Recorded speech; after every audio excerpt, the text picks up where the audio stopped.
नमस्कार बंधुरा नतून एक भिडियोते सबाइके स्वागत। आज शेयर करब आलू दिए मेथी शाकेर सहज एक रेसिपि।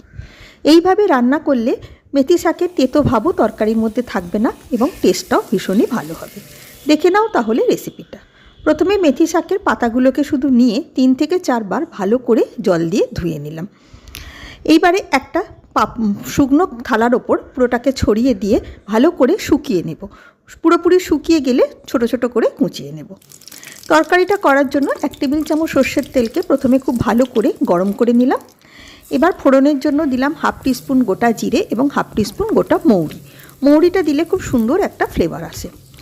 ফোড়নের সুন্দর গন্ধ বেরোনো পর্যন্ত ভেজে নিয়ে দিলাম আদা এবং কাঁচা লঙ্কা কুচি। এখানে আমি 2টো কাঁচা লঙ্কাকে ছোট ছোট করে কুচিয়ে নিয়েছি এবং অল্প একটু আদাকেও ছোট ছোট করে কুচিয়ে নিয়েছি।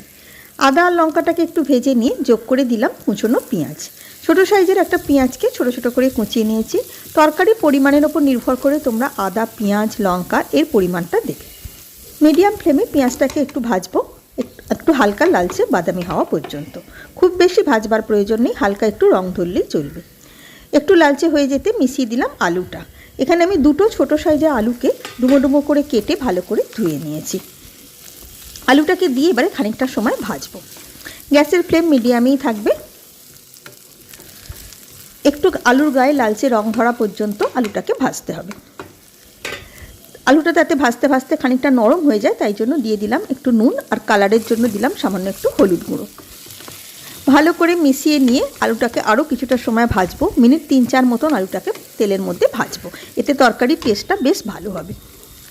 অল্প একটু ঢাকাও দিয়ে দিতে পারো। আমিও একটু ঢাকা দিয়ে দিলাম যাতে আলুটা ভাজতে ভাজতে খানিকটা সেদ্ধও হয়ে যায়। নুনটা যেহেতু দেওয়া আছে তো। মিনিট 3 আলুটাকে এভাবে ঢাকা দিয়ে মিডিয়াম ফ্লেমে ভেজে নিলাম। দেখো আলুর গায়ে একটু লালচে রং এসে গেছে, কিন্তু মশলাগুলো একটু পুড়ে যাচ্ছে বলে আমি সামান্য একটু জল এতে দিলাম, খুবই অল্প মতন। এতে মশলাটা পুড়বে না এবং আলুটাও একটু সেদ্ধ হয়ে যাবে ভালো করে।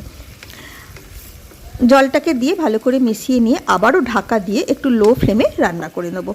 এতে আলুটা ভালো রকম সেদ্ধ হয়ে যাবে। মিনিট 3-4 মতন এভাবে রান্না করে নিলাম।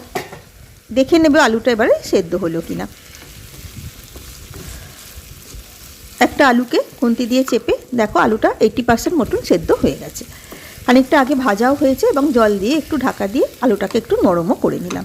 এইবারে এতে দিয়ে দেব আরও কিছু মশলার মধ্যে দিলাম কিছুটা ধনে গুঁড়ো এবং কিছুটা জিরে গুঁড়ো।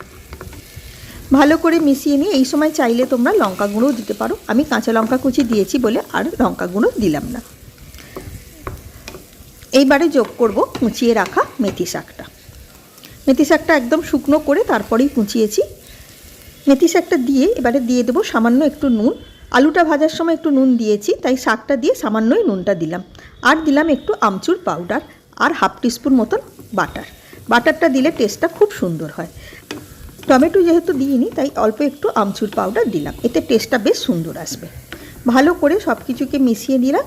মিনিট 2 লো ফ্লেমে একটু রান্না করে নিলাম। তৈরি হয়ে গেল আলু দিয়ে মেথি শাকের সুন্দর একটা তরকারি। আশা করি রেসিপিটা তোমাদের ভালো লাগলো। ভীষণই সহজ একটা রেসিপি।